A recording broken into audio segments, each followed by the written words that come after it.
Subscribe my channel and press notification bell icon. Like, comment and share my video. નમસ્કાર વિદ્યાર્થી મિત્રો, ધોરણ 12 chapter 1માં આપણે થિયરી પૂરી કરી છે અને આપણે દાખલા તરફ આગળ વધવાનું છે. ઉદાહરણના દાખલા જોઈએ તો એમાં ઉદાહરણ નંબર 1 છે તે ઉદાહરણની થિયરી ઓલરેડી મેં ભણાવી દીધી છે. ગોળા ઉપર વિદ્યુતભાર કેવી રીતે પ્રેરિત થાય એ મેં તમને થિયરીમાં સમજાવી દીધું છે. એની જ થિયરી દાખલા સ્વરૂપે આપેલી છે, એટલે ઉદાહરણ નંબર 1 એ તમારે વાંચવાનું છે. ઉદાહરણ 2 થી શરૂઆત કરીએ તો ઉદાહરણ નંબર 2 છે એની રકમ છે કે પદાર્થ એકમાંથી પદાર્થ 2 તરફ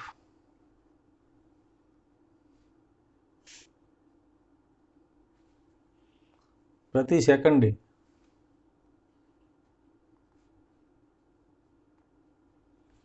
10⁹ ઇલેક્ટ્રોન વહન પામે તો કેટલા સમયના અંતે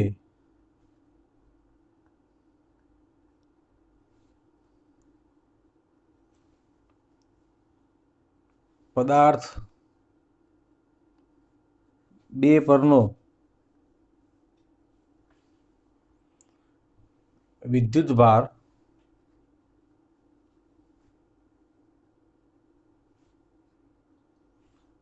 એક કુલમ જેટલો બને. તો જો બાળકો, અહીંયા એકદમ દાખલો સિમ્પલ છે. સૌથી પહેલાં તો રકમ તરફ ધ્યાન રાખીએ તો 1 સેકન્ડમાં 10⁹ ઇલેક્ટ્રોન વહન પામે છે. તો 1 સેકન્ડમાં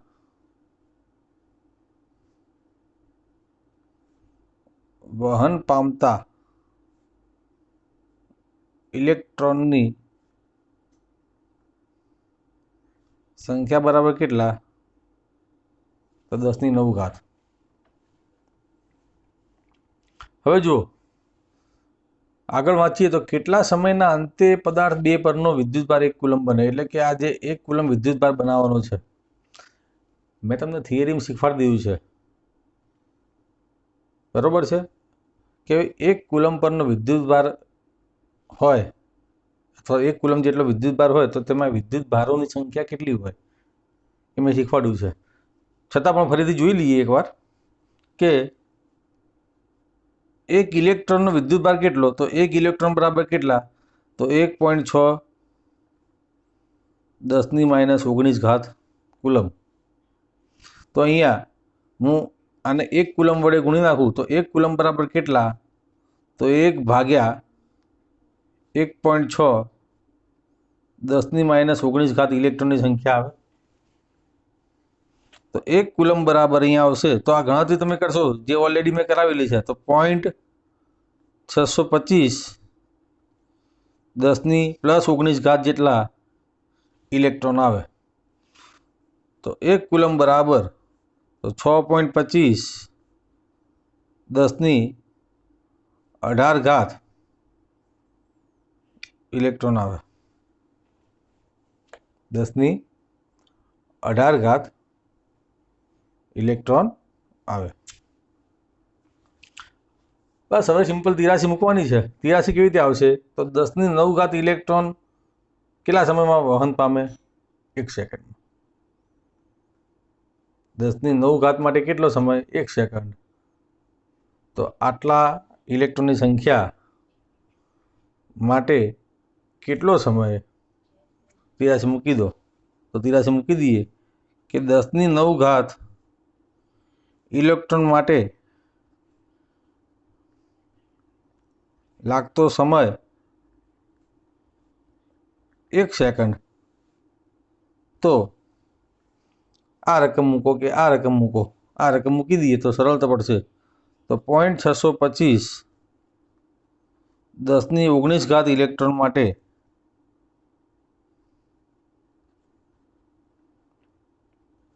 લાગતો સમય એને આપણે કહીએ ટી. તો ટી બરાબર આવશે 0.625 10⁻19 ગુણ્યા 1 ભાગ્યા 10⁹ આથી ટી બરાબર આવશે તો 0.625 અને 10⁹ ઉપર જશે માઇનસ થશે એટલે 10⁻10 સેકન્ડમાં જવાબ આવશે. બરોબર છે. આ સેકન્ડનું તમારે વર્ષમાં રૂપાંતર કરવું હોય તો પણ કરી શકાય. તો કેવી રીતે કરીશું? તો ટી બરાબર 0.625 ગુણ્યા 10⁻10 છેદમાં તો 365 દિવસ, એક દિવસના 24 કલાક, 1 કલાકની 60 મિનિટ અને 1 મિનિટની 60 સેકન્ડ. આટલા સમય વડે ભાગો તો વર્ષમાં જવાબ આવે. તો ટી બરાબર ગણતરી તમે કરજો તો જવાબ આવશે 198.2 વર્ષ.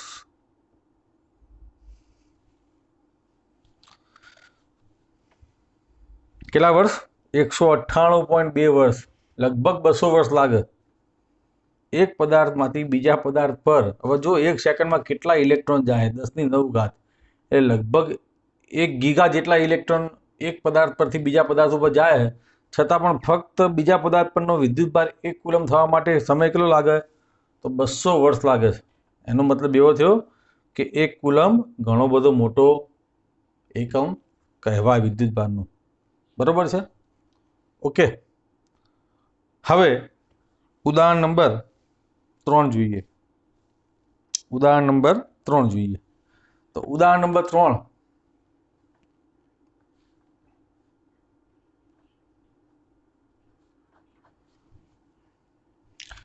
1 કપ જેટલા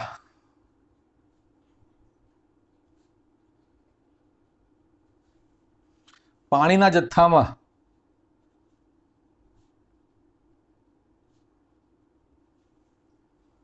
કેટલો ધન કૌંસમાં લખ્યું છે અથવા કેટલો ઋણ વિદ્યુતભાર હશે તે શોધો. બાળકો અહીંયા ધ્યાન રાખવાનું છે કે પાણીનો કપનું કદ અથવા એ કદમાં કેટલું દળ રહેલું છે આપેલું નથી. તમારી બુકના જવાબમાં 250 ગ્રામ આપેલું છે, એટલે જ્યારે પરીક્ષામાં પણ પૂછાય ત્યારે 250 ગ્રામ આપી દેવામાં આવશે. તો અહીંયા લખીએ કે અહીં 1 કપ પાણીનું દળ 250 ગ્રામ લો. રકમમાં નથી આપ્યું, પણ જો પરીક્ષામાં પૂછાય તો આ મૂલ્ય આપવું પડે. બરોબર છે. ઓકે, હવે બાળકો અહીંયા ધ્યાન રાખો કે અહીંયા આપણે મોલ સંખ્યાનો કન્સેપ્ટ તમે કેમેસ્ટ્રીમાં અને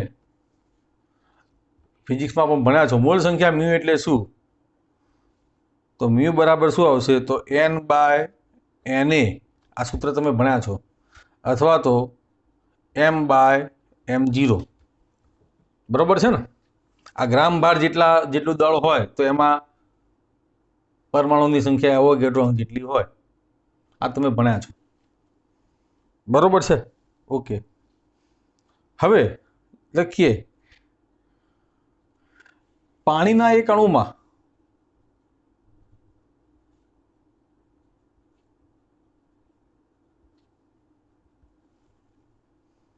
હાઇડ્રોજનના 2 અને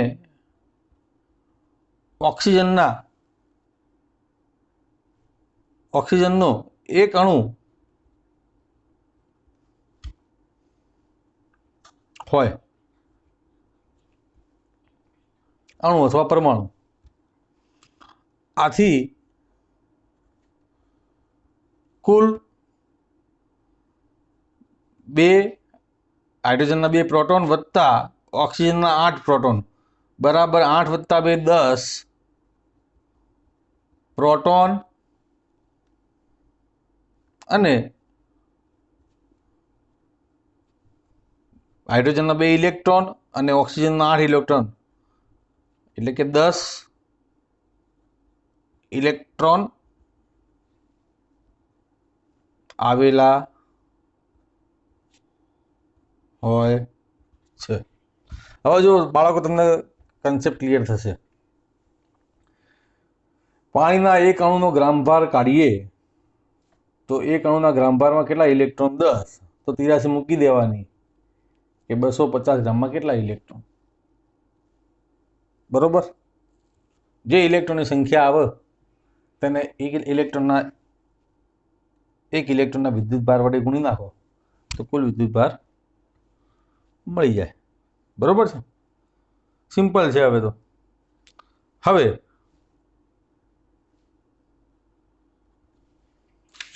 પાણીના એક અણુનું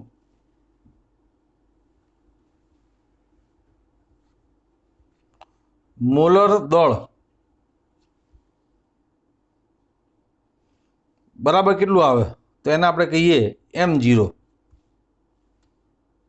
તો હાઇડ્રોજનના 2 અણુ ગુણ્યા હાઇડ્રોજનનો ગ્રામભાર 1 એટલે 2 ગુણ્યા 1 વત્તા ઓક્સિજનના 1 અણુ અને ઓક્સિજનનો ગ્રામભાર કેટલો આવે? 16 આવે, જે તમને ખબર છે.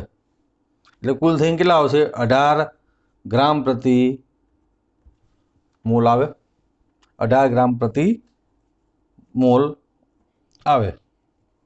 બરોબર છે. એ વિદ્યુતભારોની સંખ્યા. બરોબર છે. ફરીથી, હવે જો પાણીના અણુઓની કુલ સંખ્યા n હોય તો n, કેપિટલ N, તો કુલ વિદ્યુતભાર Q બરાબર NXE, જ્યાં x એ વિદ્યુતભારોની સંખ્યા છે. એટલે કે પાણીના કુલ અણુઓની સંખ્યા ગુણ્યા વિદ્યુતભારોની સંખ્યા અને ગુણ્યા વિદ્યુતભારનું મૂલ્ય. બરોબર છે. ધેરફોર અહીં Q બરાબર લખી શકાય, n ને સૂત્ર કરતાં બનાવી દો તો n બરાબર શું આવે?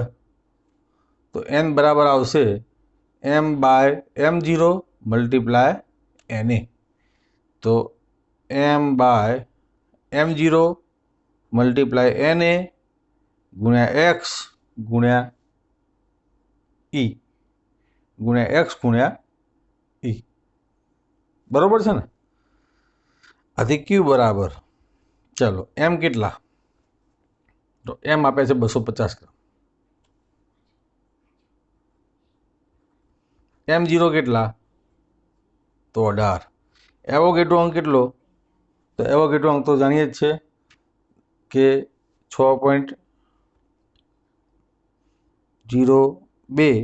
10⁻23 ગુણ્યા x, વિદ્યુતભારોની સંખ્યા કેટલી? તો 10 ગુણ્યા e એટલે કેટલા? તો 1.6 10⁻19 કુલમ. તમે આની ગણતરી કરશો તો Q જવાબ આવશે 1.338 ગુણ્યા 10⁻7 કુલમ. બરોબર છે. જ્યાં x એ આ શું છે? x એ એક અણુમાં વિદ્યુતભારોની સંખ્યા છે.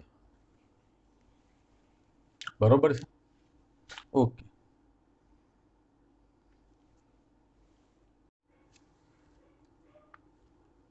ઉદાહરણ 4 જોઈએ। બાળકો, આ ઉદાહરણમાં 3 પેટા દાખલા છે। એક એક કરીને જોઈએ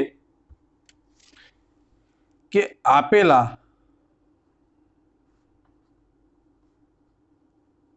નિશ્ચિત અંતરે રહેલા અંતર નિશ્ચિત છે।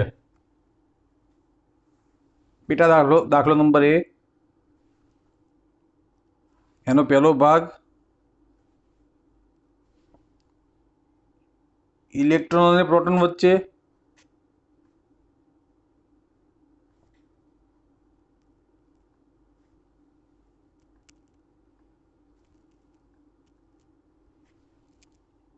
નંબર 2, 2 પ્રોટોન વચ્ચે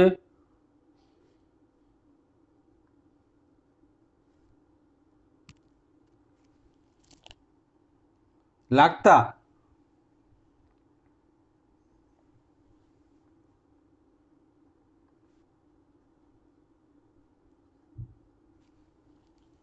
કુલંબીય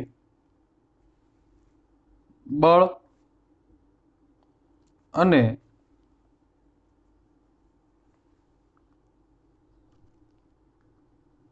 ગુરુત્વાકર્ષણ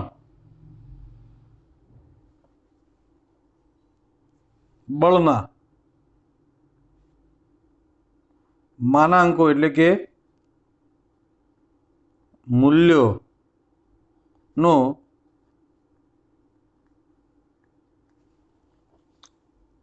ગુણોત્તર શોધો। આ દાખલો નંબર 1 છે। બરોબર છે? તો અહીંયા જુઓ, આ પેટા દાખલામાં બે દાખલા છે। એક તો ઇલેક્ટ્રોન પ્રોટોન, પછી 2 પ્રોટોન, કુલંબીય બળ અને ગુરુત્વાકર્ષણ બળ। તો અહીંયા આપણે સૌથી પહેલા તો આપણે ઇલેક્ટ્રોન અને પ્રોટોનનો વિદ્યુત ભાર તો આપણે જાણીએ છીએ, આવશે E 1.6 × 10⁻19 કુલમ। ઇલેક્ટ્રોનનું દળ, માસ ઓફ ઇલેક્ટ્રોન 9.1 × 10⁻31 કિલોગ્રામ અને પ્રોટોનનું દળ MP 1.6 × 10⁻27 કિલોગ્રામ થાય। ચલો, પેટા દાખલો નંબર 1, નિશ્ચિત અંતર છે એટલે તમે R અંતર લઈ શકો। તો ઇલેક્ટ્રોન અને પ્રોટોન, તો ચલો, આ ઇલેક્ટ્રોન છે, આ પ્રોટોન છે, બંને વચ્ચેનું અંતર છે R। બરોબર છે? બંને વચ્ચેનું અંતર R। તો સૌથી પહેલાં તો આપણે વિદ્યુત બળ લખીએ તો વિદ્યુત બળનું મૂલ્ય શું આવશે? Fe। મેં તમને કીધું છે કે મૂલ્ય લેવાનું હોય તો વિદ્યુત ભારના ધન જ લેવા। તો કિંમત કેટલી આવશે? તો કે ઇલેક્ટ્રોનનો વિદ્યુત ભારી ગુણ્યા પ્રોટોનનો વિદ્યુત ભારી છેદમાં R², એટલે કેટલો આવશે? Ke² R²। આ થઈ ગયું નંબર 1। હવે ગુરુત્વાકર્ષણ બળ, તેને આપણે કહીશું Fg, G for gravitational force. તો કેટલું આવશે? તો G mass of electron mass of proton upon R², સમીકરણ નંબર 2। હવે શું લેવાનું કીધું છે? ગુણોત્તર। આથી Fe/Fg લઈએ તો કેટલા આવશે? તો Fe બરાબર આવશે Ke²/R² છેદમાં Fg આવશે GME MP upon R square. चलो R square cancel, therefore FE upon FG आवशे तो K E square upon G ME MP बराबर है ने। देयरफॉर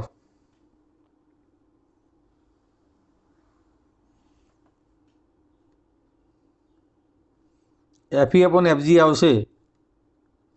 चलो K ની કિંમત કેટલી, તો K ની કિંમત જાણો છો 9 ગુણ્યા 10 ની 9 ઘાત ગુણ્યા E ની કિંમત કેટલી, તો E ની કિંમત આરી 1.6 10 ની માઇનસ 19 ઘાતનો વર્ગ છેદમાં G ની કિંમત કેટલી, તો તમે જાણો છો ધોરણ 11 માં ભણી ગયા 6.67 10⁻11 multiply mass of electron 9.1 10⁻31 multiply mass of proton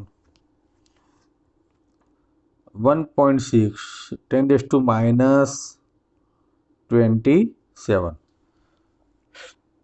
બાળકો તમારે ઘાત અલગ મૂકી દેવાની, મૂકી દઉં ઘાત અલગ, તો FE अपॉन FG बराबर 9। चलो 1.6 નો વર્ગ એટલે કે ગુણ્યા 1.6 ફરીથી 1.6 લખી શકાય। ચલો ઘાત અલગ મૂકી દો 10 ની 9 ઘાત અને 10 ની -19 નો વર્ગ એટલે 10 ની -38 ઘાત છેદમાં 6.67 મલ્ટીપ્લાય 9.1 મલ્ટીપ્લાય 1.6 બરાબર। અને 10 ની ઘાત અલગ મૂકી દો 10 ની -11 10 ની -31 10 ની -27 ઘાત।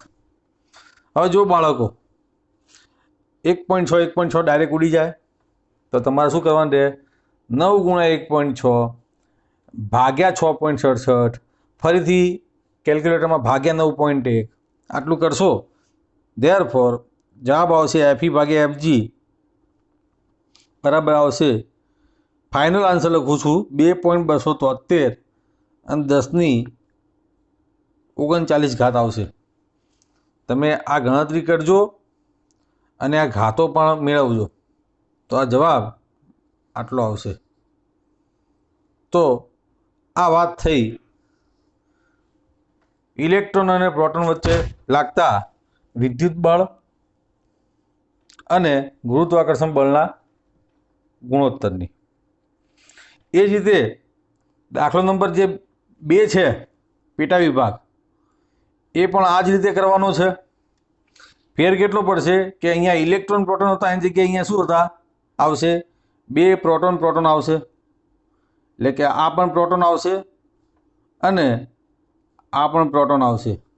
બાળકો ઇલેક્ટ્રોન અને પ્રોટોન વચ્ચે આકર્ષી બળ લાગશે, જ્યારે પ્રોટોન વચ્ચે અપાકર્ષી બળ લાગશે એ તો તમે જાણો છો। અંતર આપણે આરનું આર રાખીએ તો આની આ જ રીતે તમારે આ દાખલો ગણવાનો છે। તો ફરીથી અહીંયા લખીએ કે વિદ્યુત બળ તો આવશે FE જે અપાકર્ષી પ્રકારનું આવશે પણ મૂલ્યમાં કોઈ ફેર નહીં પડે, KE अपॉन आर स्क्वेर बराबर आवशे KE square upon R square. आने फरीथी समीकरण नंबर 1 कहीए पेटा दाखलामां। अने गुरुत्वाकर्षण बळ एने आपणे कहीए FG, तो फेर केटलो पड़शे तो अहींया G एम नी जग्याए शुं आवशे MP आवशे अने फरीथी दळ अहींया MP ज आवशे अपॉन आर स्क्वेर बराबर G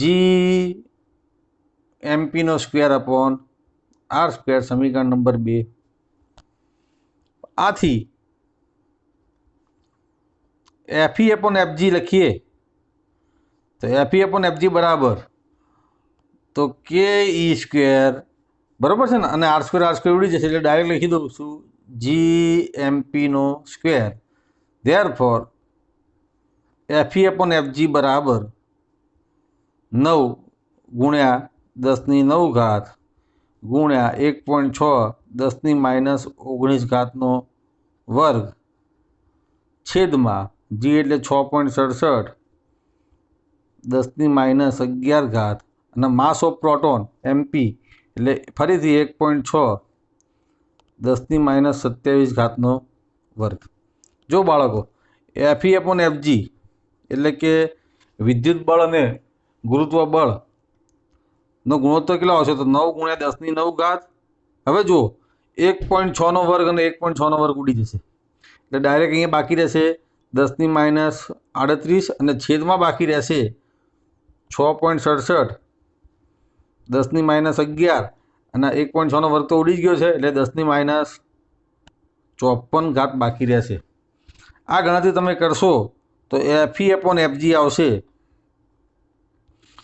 FE/FGનું મૂલ્ય આવશે 1.238 અને 10⁻36 જેટલો જવાબ આવશે. આ ગણતરી તમારે કેલ્ક્યુલેટરમાં જાતે કરવી. બરોબર છે. તો આ દાખલો નંબર A હતો. હવે દાખલો નંબર B જોઈએ. બીની રકમ છે કે 1 એંગસ્ટ્રોમ જેટલા અંતરે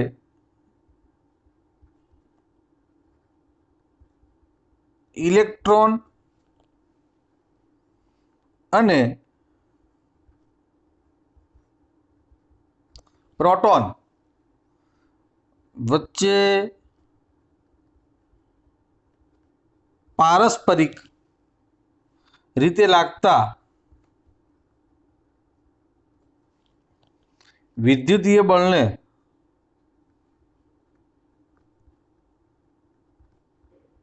કારણે તેમની ગતિમાં ઉદ્ભવતા પ્રારંભિક પ્રવેગ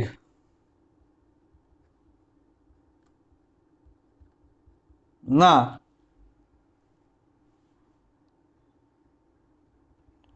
માનાંક શોધો.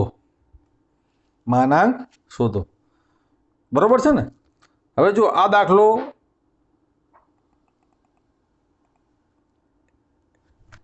એ ઇલેક્ટ્રોન અને પ્રોટોન વચ્ચે લાગતા વિદ્યુત બળનો દાખલો છે. અહીંયા ધ્યાન રાખો, ઇલેક્ટ્રોન અને પ્રોટોન વચ્ચે લાગતા વિદ્યુત બળનું મૂલ્ય આપણે સમીકરણ નંબર 1 પરથી લઈ દઈએ. ઇલેક્ટ્રોન અને પ્રોટોન વચ્ચે લાગતું વિદ્યુત બળ એનું સૂત્ર તો આપણે જાણીએ જ છીએ. આ સમીકરણ મુજબ FE બરાબર આવશે KE²/R². અહીંયા R બરાબર આપી દીધા છે 1 એંગસ્ટ્રોમ. 1 એંગસ્ટ્રોમ એટલે કે 10⁻10 મીટર. બરોબર છે ને. ધેરફોર FE બરાબર આવશે તો K એટલે કેટલા? તો 9 ગુણ્યા 10⁹ ગુણ્યા 1.6 10⁻19 વર્ગ અને છેદમાં R એટલે કેટલા? તો R એટલે 10⁻10 અને આખાનો વર્ગ. આથી FE બરાબર આવશે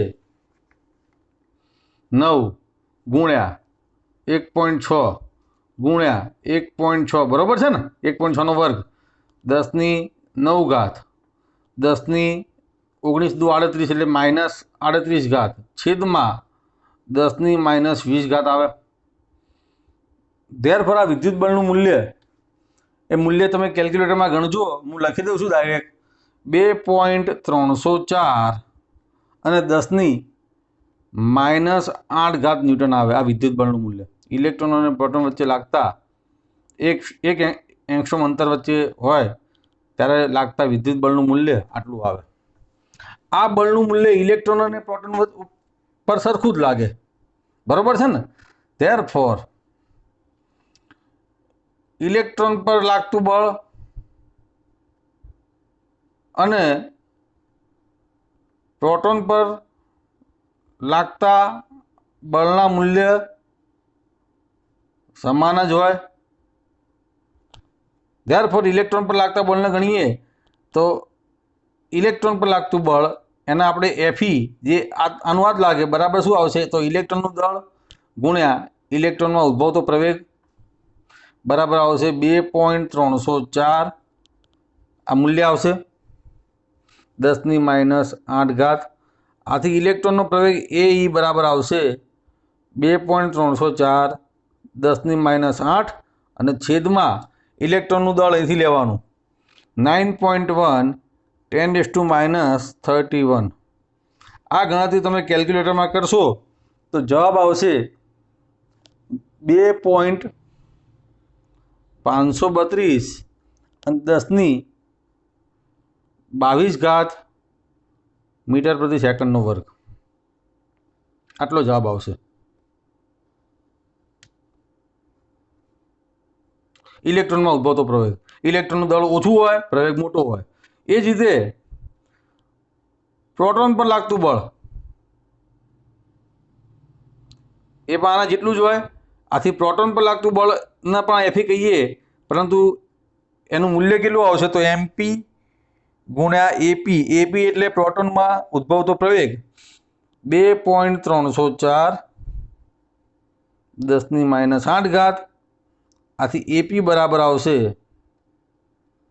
2.304 10⁻⁸ છેદમાં પ્રોટોનનું દળ એ અહીંથી લેવાનું 1.6 10⁻27 કિલોગ્રામ. આથી એપી બરાબર આવશે પ્રોટોનનો ઉદ્ભવતો પ્રવેગ એ પણ તમે કેલ્ક્યુલેટરથી ગણજો એ આવશે 1.380 અને 10⁻19 મીટર પ્રતિ સેકન્ડનો વર્ગ.